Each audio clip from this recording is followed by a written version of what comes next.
Tent में थे। ये बताइए कि जिन पर आस्था है उनके लिए घर भर में एक घर भी आदमी यहाँ पर बनवाता है छोटा सा भी, तो पूजा पाठ वाला सामान कहीं कहीं रख देता है। दीपावली के दिन लोग गणेश लक्ष्मी जी की पूजा करते हैं तो एक छोटा सा कुछ नहीं होता तो पीढ़ा खरीद के ले जाते हैं। तो ये तो कण-कण में राम है, भारत में अवतरित होने वाले राम, जिनके लिए पूर्वजों ने एक मंदिर बनाया, उस बना तोड़ करके मस्जिद बना दिया गया। तो ये पूरे भारत का सम्मान खंडित हुआ कि नहीं हुआ? बताइए। एक आक्रांता ने आकर के हम और मंदिर तोड़ के मस्जिद बना दिया, तो ये पूरे भारत का सम्मान बढ़ा कि टूट गया? बताइए। ये बताइए कि मंदिर मस्जिद की तो बातें नहीं है यहाँ। हम ये पूछना चाहते हैं कि राम थे कि नहीं थे, ये बताइए। पहले राम थे कि नहीं थे, ये बताइए हमको। राम थे तो राम के नाम पे क्यों उठो रहा है? जो राम को लाए हम उनको लाएंगे। राम थे ही तो कहाँ से आप लाए? गए थे श्रीलंका लाने, पाकिस्तान लाने गए थे, कि या काबुल कंधार लाने गए थे? कहाँ से लाने गए थे? बताइए आप भाई, कहाँ से लाए? मैं वही तो बता रहा हूँ कि राम थे जिसमें हमारी आस्था है, उनके लिए हम एक प्रतिबिंब स्थापित करते हैं, उनके लिए एक मूर्ति स्थापित करते हैं। वही मूर्ति स्थापित की गई थी हमारे पूर्वजों के द्वारा कि इनमें हमारी आस्था है। रामकृष्ण परमहंस भी काली माता की मूर्ति की पूजा करके और पूरे ब्रह्मांड में हर देवता का उसमें साक्षात्कार कर लिए थे। तो मूर्ति पूजा जो होता है वो अध्यात्म की पहली सीढ़ी होती है। सनातन धर्म में जब पूर्व में देखा जाए तो मूर्ति पूजा नहीं थी, लेकिन बाद में कालांतर में मूर्ति पूजा आई। विवेकानंद में मूर्ति पूजा। लेकिन ये तो कह रहे हैं कि रोजगार पे फेल हैं आप। रोजगार में फेल वही लोग हैं जिनके पास कोई स्किल ही नहीं है। उत्तर प्रदेश में जितनी पुलिस की बम्पर भर्ती आई है देश की आजादी के बाद, उतनी बड़ी भर्ती नहीं आई। और मैं बता दे रहा हूँ, सब इंस्पेक्टर की जो भर्ती आई है उतनी बड़ी भी भर्ती नहीं आई थी।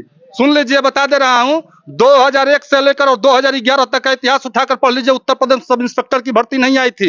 मेरे बहुत से शिष्य थे, मित्र थे, जब हम लोग पढ़ रहे थे 2011 में जब उत्तर प्रदेश में दरोगा की भर्ती आई थी, तो हम ही लोग थे इलाहाबाद में जाकर के और अशोक खरे को खड़े किए थे कि आप उम्र बढ़वाइए, क्योंकि 11 वर्षों के काल खंड के बाद भर्ती आई। रुक जाइए, भर्ती आई 11 वर्षों के बाद और उम्र नहीं बढ़ाया गया। और ये आदित्यनाथ जोगी की सरकार केवल कोरोना के काल से देखिए तो साल 2 साल अगर भर्ती नहीं आ पाई, जब भर्ती आई तो बिना आंदोलन के 3 साल भर्ती का उम्र बढ़ा दिया गया था। भाई आप कैसे कह रहे हैं? आप बताइए। भर्ती भी आई बता रहे हैं। आई है ना, फार्म भरा गया है, परीक्षा भी हुई है,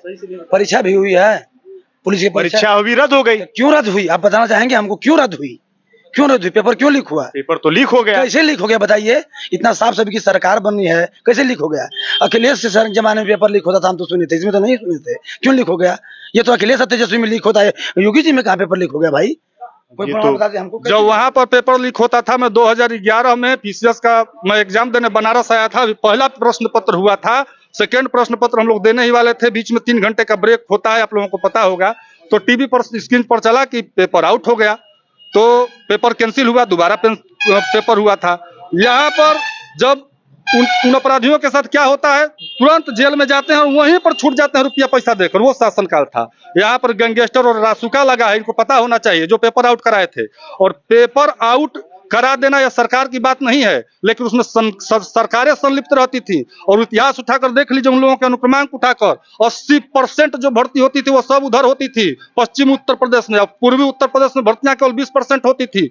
मेरे घर का एक लड़का 100 में 100 नंबर का फिजिकल किया था, यही माननीय मुलायम सिंह मुख्यमंत्री थे तब।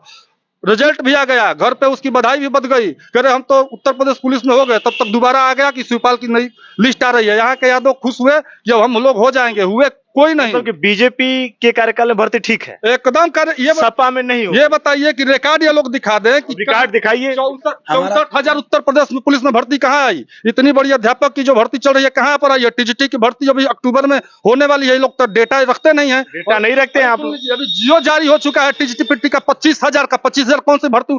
1947 से लेकर आज तक इतिहास उठाकर देखिए, कोई 25,000 सरकार में भर्ती नहीं हुई है। वो टीजीटी पीटी की होने वाली है, डाटा दिखाए हमको। श्रीमान को बता दीजिए कि अदर गवर्नमेंट में हमारा छोटा भाई यूपी पुलिस में कार्यरत है, डबल परीक्षा देके पास हुआ है, अदर गवर्नमेंट थी।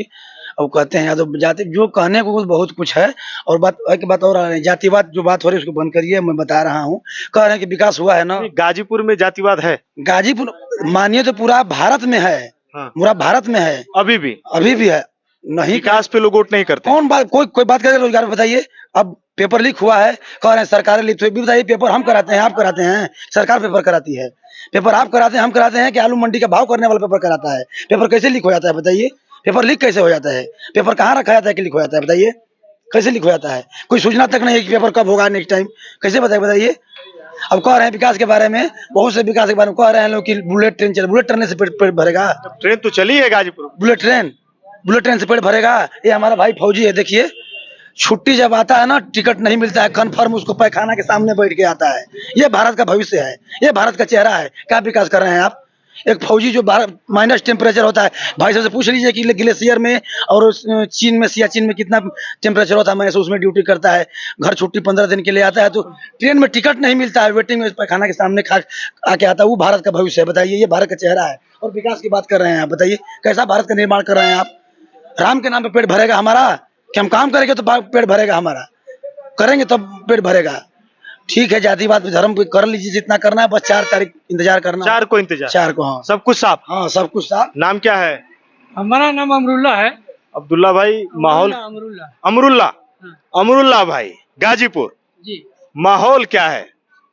कैसा माहौल? ये वोट वाला माहौल, लोकसभा वाला। वोट वाला तो जब वोट का समय आता है तो नेता लोग आते हैं, सभी लोग, सभी वही, कोई पार्टी हो, सपा, भाजपा, उसके बसपा, बाद जब वोट पड़ जाता है, यहाँ पर कोई पूछने नहीं आता दुख दर्द क्या है, कोई नहीं आता है। नहीं।